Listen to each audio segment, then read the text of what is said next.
नमस्ते, मैं आपकी मंजू पांडे अपने यूट्यूब चैनल में आप सभी का स्वागत करती हूँ।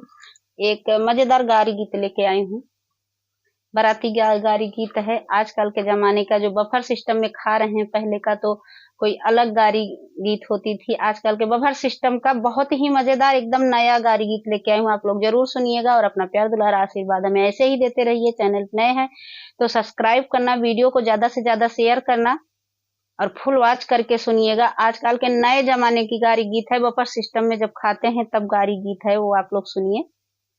तनी खाला ये समधी मटर पनीर तनी खाइला, तनी खाला ये समधी मटर पनीर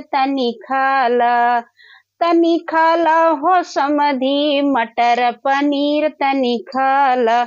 बटे बफर सिस्टम जिनी करा सरम पूड़ी मिली गरम तनी खाला। बटे बफर सिस्टम जिनी करा सरम मिली पूड़ी गरम तनी खाला ये समधी मटर पनीर तनी खाला ये समधी मटर पनीर तनी खाला।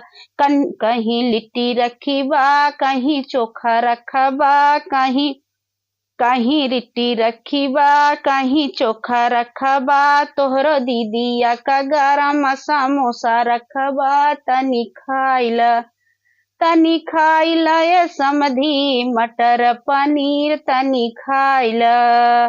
कहीं लिट्टी रखी बा, कहीं चोखा रखा बा, तोहरे दीदिया का गरम समोसा रखा बा तनी खाइला हो समधी मटर पनीर तनी खाइला। कहीं दाल रखा बा, कहीं पोलाव रखा बा, कहीं दाल रखा बा, कहीं पोलाव रखा बा, तोहरे बहिनी के नेबुआ के सलाद रखा बा तनी खाइला ये समधी मटर पनीर तनी खाइला हो दुल्हे मटर पनीर तनी खाइला। बाटे बफर सिस्टम जिनी करा सरम पूड़ी मिली गरम तनी खाइला। बाटे बफर सिस्टम जिनी करा सरम पूड़ी मिली गरम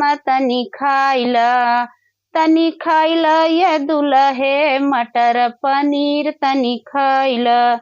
कहीं लिट्टी रखा बा, कहीं चोखा रखा बा, तोहरे बहिनी के गरम समोसा रखा बा तनी खाइला हो दुल्हे मटर पनीर तनी खाइला।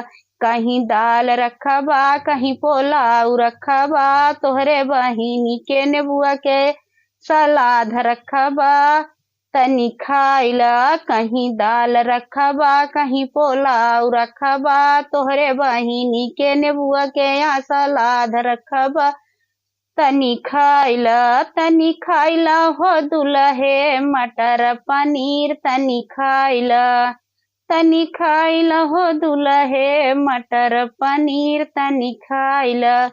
तनी खाइला है अगुआ मटर पनीर तनी खाइला।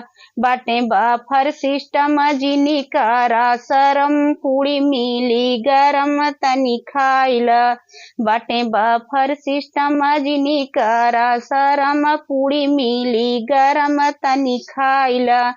तनी खाइला हो अगुआ मटर पनीर तनी खाइला। कहीं लिट्टी रखा बा, कहीं चोखा रखा बा, तोहरे बहिनी के गरम समोसा रखा बा तनी खाइला हो अगुआ मटर पनीर तनी खाइला।